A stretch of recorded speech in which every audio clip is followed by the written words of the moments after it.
Bonjour à tous pour une nouvelle session de la partie de cette campagne avec la Mongolie.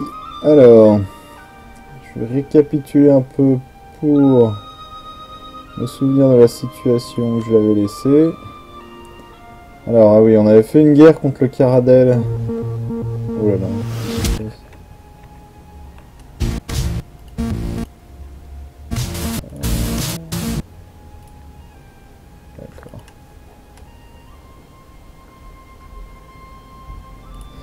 Alors, on avait fait une guerre pour le Caradel. Contre le Caradel, on l'avait annexé pour récupérer en vassal. Et aussi où le Korshin était dans la guerre, mais il s'est fait attaquer par le Exi, qui est devenu le Mandchou depuis entre temps. Et il s'est fait vassaliser, on a réussi à lui prendre une petite province quand même. Et le Mandchou nous a rendu une de nos provinces nationales ici, ce qui est assez sympathique. On est allé au Ming et au Mandchou. Bon, c'est plus... Le Ming, c'est plus pour être tranquille pendant un peu... Encore quelques années, je pense, avant qu'on essaye de l'attaquer. Il va falloir qu'on attende qu'on récupère un peu de manpower avant d'attaquer le Ming. On s'est aussi allé au Sari-Gyogir, mais qui est malheureusement allé au Ming. Et étant donné que le Exi est passé Mandchou et qu'il a maintenant des corps des provinces nationales sur le Ming, ici, j'espère qu'il va changer d'attitude envers le Ming, d'amical à hostile. Pour l'instant, il est encore amical. Il veut les 5 provinces, il veut même la capitale du Ming, mais ça ne fait pas... Ça ne fait pas beaucoup de relations en moins, c'est un peu bizarre. On va voir. Ils s'aiment bien, ça sera très dur de les battre les deux en même temps. Enfin pour l'instant. On va voir un peu ce qu'on peut arriver à faire. Et en attendant, on va probablement essayer d'attaquer le Buryat pour le vassaliser, le Buryatia. Même si notre karma est maintenant très bas. Donc ça va commencer à poser des problèmes aussi. On va commencer à avoir le malus de 10% de discipline. Qui n'est vraiment pas bon. Il faudrait trouver des moyens de remonter ce karma un petit peu. Mais ça ne va pas être très facile.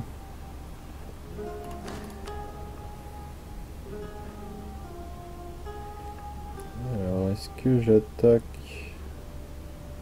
Ah oui, le Ming nous donne aussi des subsides pour l'instant, ce qui est très sympathique pour se faire un peu d'argent. Ce qui m'inciterait aussi à faire une guerre rapide contre le Buryat pour le vassaliser. Je pense qu'on peut tenir les 3 vassaux même avec Buryat, étant donné que là les relations avec nos vassaux sont encore très basses, on est juste en train de les augmenter.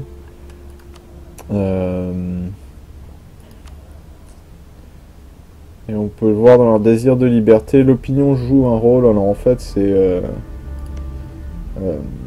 leur opinion de vous divisé par 10. Ça vous fait le bonus réduit leur désir de liberté réduit par leur opinion divisé par 10 en fait.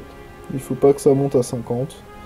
Donc si on avait 200 avec le Chagatai par exemple, on aurait moins 20. Là on est à moins 5,6. Donc je pense qu'on peut se permettre de vassaliser le Buryat sans réussir à garder le désir de liberté des vassaux en dessous de 50. Ça devrait être possible. On devra peut-être payer un peu de prestige. Et c'est pas trop grave.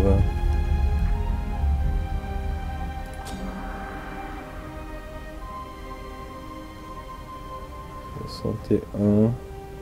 J'aimerais bien remonter la stabilité aussi à 0, histoire d'arrêter de perdre de la légitimité. Ça commence à être assez problématique. On a quelques problèmes de révolte encore qui reviennent. On va voir un peu tout ça. On va essayer peut-être de mettre...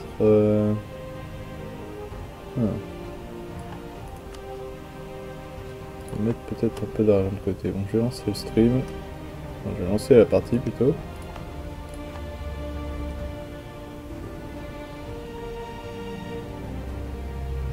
Le mine, il faudrait faire un mariage royal, mais c'est pas très intéressant pour nous étant donné qu'on veut pouvoir l'attaquer sans perdre de stabilité.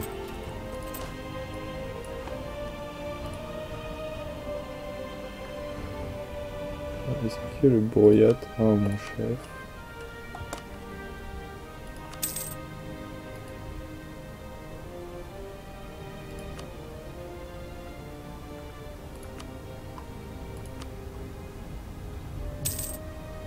Ah, son chef a trop en choc. C'est pas mal, mais il a surtout de l'infanterie, on devrait pouvoir le battre quand même. Les chefs sont pas très bons. On peut se permettre d'en recruter un autre étant donné qu'on a au-dessus de 25 de projection.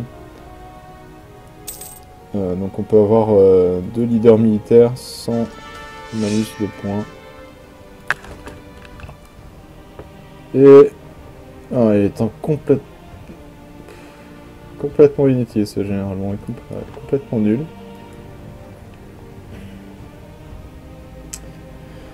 Ah, un mauvais événement pour commencer cette session. Alors, j'ai vraiment pas envie de prendre le coup en stabilité. Même si la légitimité va être assez problématique aussi. Je vais mettre mon roi en chef histoire qu'il meure aussi. Même si l'héritier est vraiment mauvais, mais il est assez âgé aussi, donc on va essayer de les faire mourir un peu plus vite. Je vais prendre la légitimité et essayer de faire mourir le roi assez vite pour que l'héritier remonte notre légitimité en fait.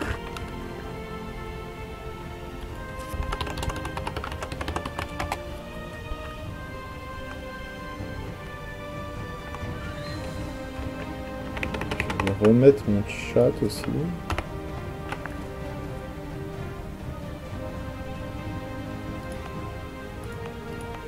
Ah voilà.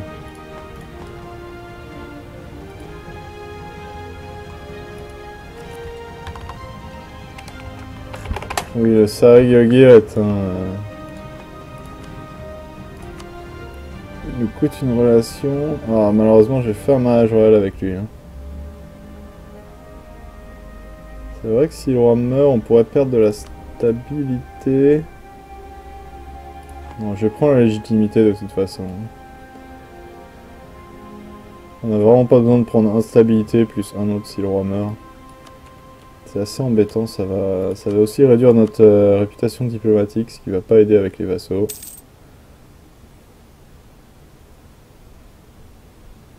Je n'aurais pas dû faire le... C'était une erreur de faire un mariage royal avec Sarigogir vraiment parce que ça nous coûte une relation diplomatique. Pour vraiment pas grand chose, étant donné que je pense pas qu'on puisse le vassaliser.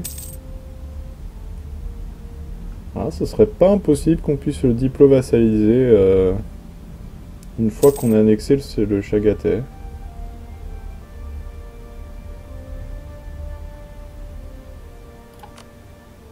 Ah, c'est intéressant ça. Alors on peut voir que le Sarigogir, c'est un autre ajout de Common Sense, mais il y a maintenant des rangs, donc maintenant duché, royaume et empire. Et en fonction de votre du rang de votre gouvernement, vous avez les bonus en fait de gouvernement deviennent plus élevés. Donc on peut le voir ici parce qu'on est à 25 de force limite et de manpower en plus.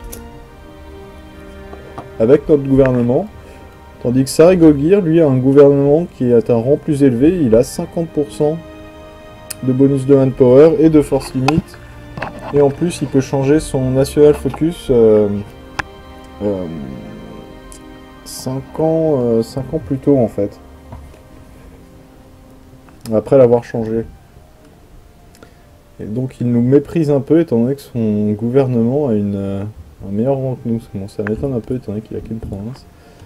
Au niveau de l'Ouzbek...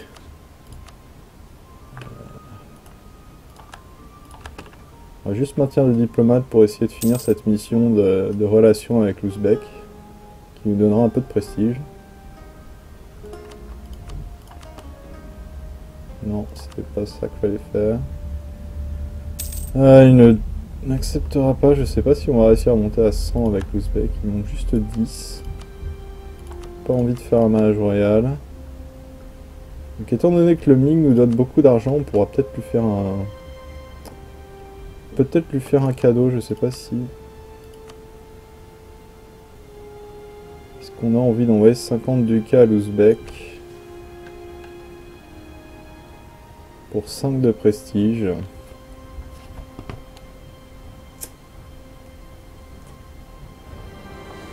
« 50 ducats pour 5 de prestige et 25 points, c'est assez cher payé quand même.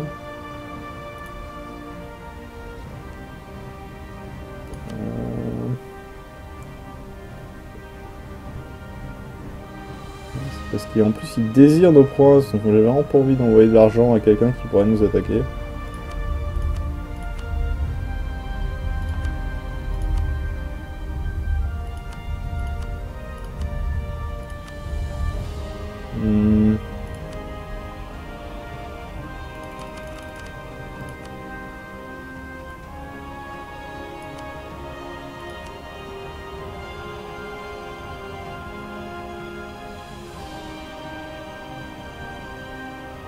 C'est dommage, mais il veut trop de provinces à nous.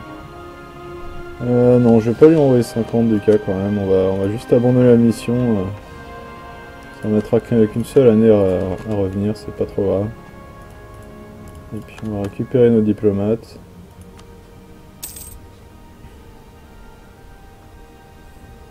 Oui, à mort l'Ouzbek de toute façon, il veut nous attaquer, donc on va pas lui envoyer de l'argent vraiment. On va augmenter un peu nos relations avec les vassaux. Idéalement, on attendra aussi d'avoir un petit événement pour remonter le karma avant d'attaquer Buryatia, mais on va peut-être attaquer avant. Ah, on va essayer à convertir une autre de la province. Ah, donc on n'a plus qu'une province, alors celle-là on peut pas la convertir parce qu'elle a été convertie à la religion Tengri par l'Oirat. Donc maintenant c'est complètement impossible, je crois, pendant 30 ans de convertir les provinces qui ont été converties. C'est assez embêtant. Ça va être très embêtant aussi quand on aura annexé le Chagatai, parce qu'il a déjà converti toutes ses provinces en sunnites. Et on ne va pas pouvoir les convertir, la plupart d'entre elles, pendant longtemps.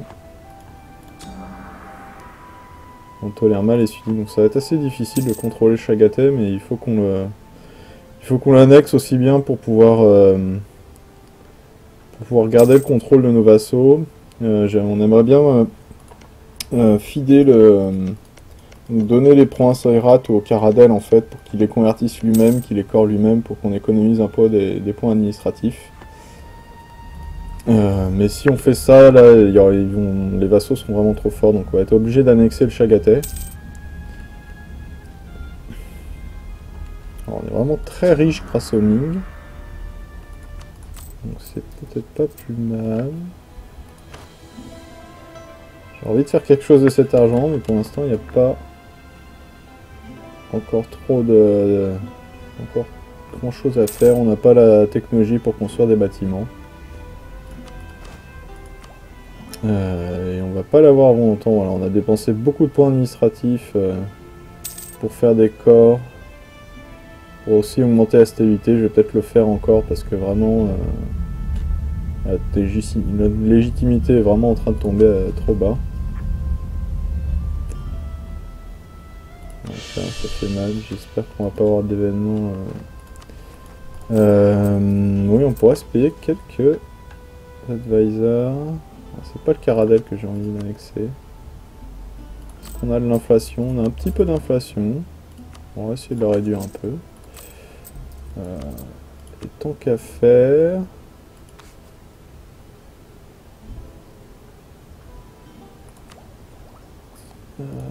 Est-ce qu'on préfère un militaire? Alors, si par hasard on pourrait pas avoir un un conseiller de... un diplomate pour augmenter notre réputation diplomatique ici. Ça nous permettrait d'annexer le Chagatai plus vite en fait. Et de contrôler plus facilement les vassaux. Non, il insiste sur un maître espion. Bon. Un peu dommage.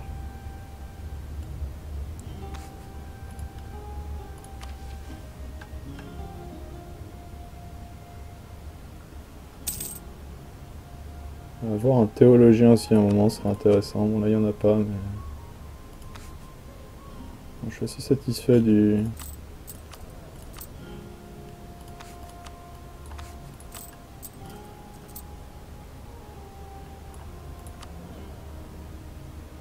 On gagne vraiment pas beaucoup de points de diplôme. Faire une deuxième tentative. Ah voilà.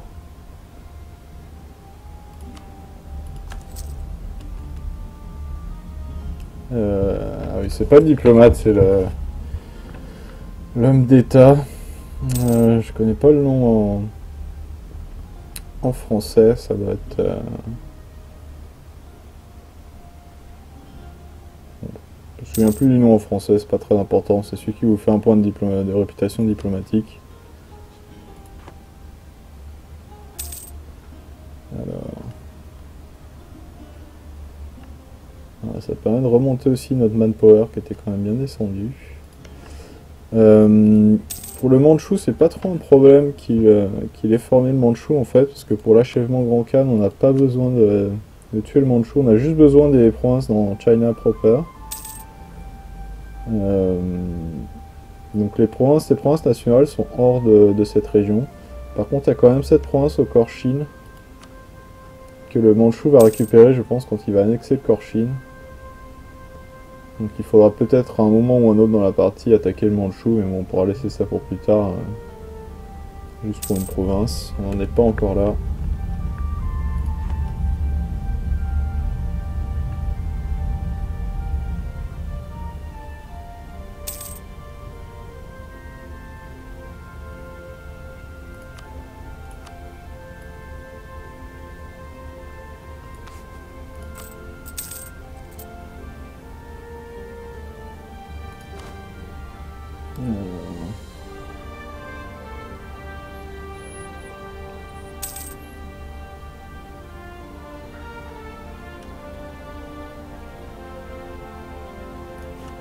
Je pense qu'on va se permettre de faire une cavalerie de plus.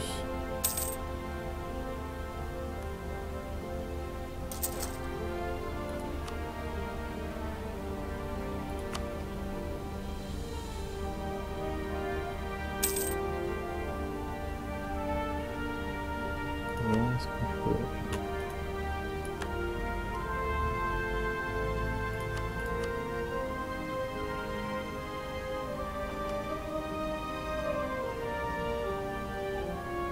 Ouais, le Jiangsu va... La paix entre Buriat et le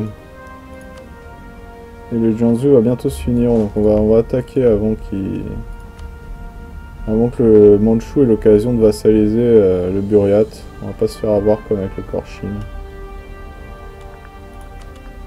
Et je vais essayer de signer de faire des mariages royaux avec les vassaux. Avoir un mariage royal et ça baisse de 5% leur désir de liberté, donc c'est assez intéressant.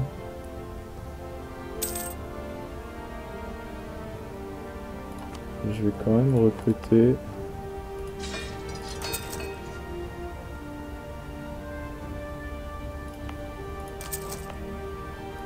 On va quand même recruter quelques mercenaires à mettre en première ligne.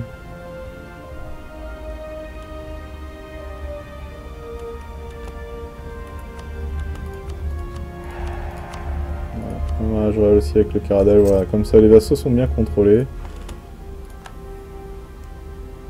Je pense que la guerre contre Buryatia devait être quand même assez rapide. Étant donné sa composition d'armée est pas très bonne dans les steppes, il a que 2000 cavalerie. Donc on va voir, on va y aller, on aura le malus de 10% discipline, mais je pense que on pourra quand même le Manchou viendra dans la guerre, on va peut-être appeler le Manchou. Parce que de toute façon on gardera la vassalisation pour nous.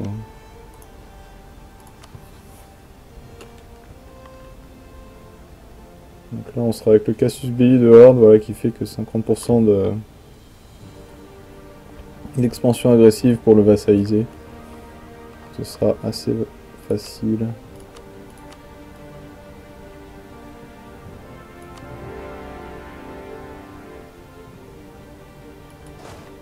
Au niveau des généraux, je vais mettre l'héritier en général, et étant donné que de toute façon ils ont tous les deux un en choc. À la limite j'aimerais bien que cet héritier meure, parce qu'il est vraiment trop mauvais. Donc s'il pouvait mourir dans la guerre, ça nous arrangerait bien quand même.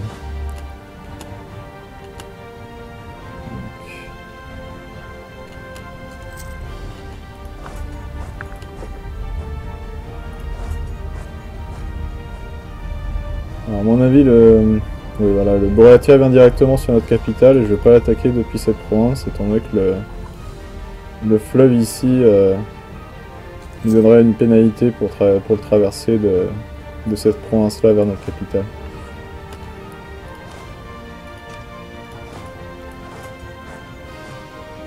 Ouais, je suis juste en train de faire attention à ce que notre petite troupe de mercenaires arrive un jour avant pour qu'elle soit bien en première ligne.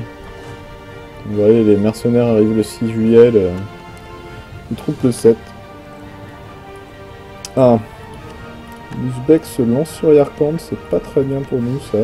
Ça veut dire que l'Ouzbek va finir par nous bloquer à l'ouest. Donc il faudra le battre à un moment ou un autre. Le Timuride est en pleine forme.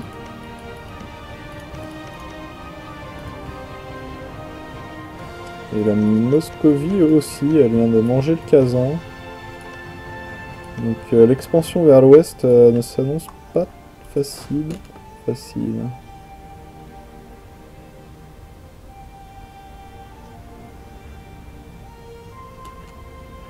y a 201 classés.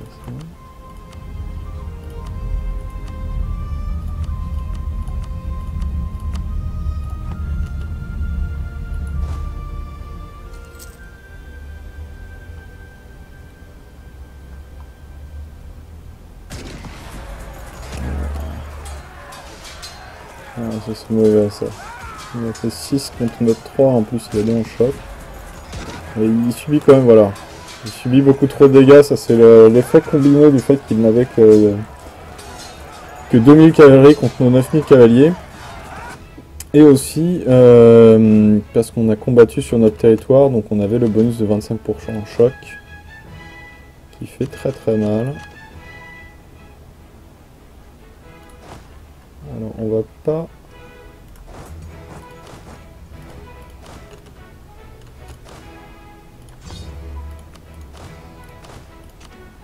On va essayer d'économiser le plus de manpower possible. En envoyant le minimum de troupes possible dans chaque province, pardon.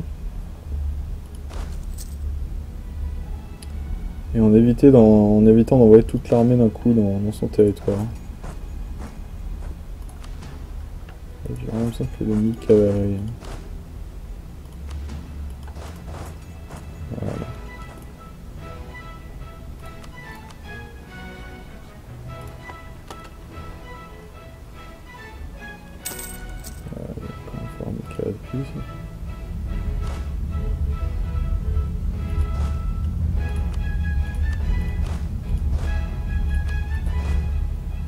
Je vais empêcher les alliés là de se mettre avec nos cavaleries, histoire qu'on ne perd pas inutilement des troupes en hiver. On va quand même faire encore une fois bien attention à bien looter les provinces, bien piller toutes les provinces du Buriat qui sont très riches. Hein. C'est des provinces très bien développées pour les steppes.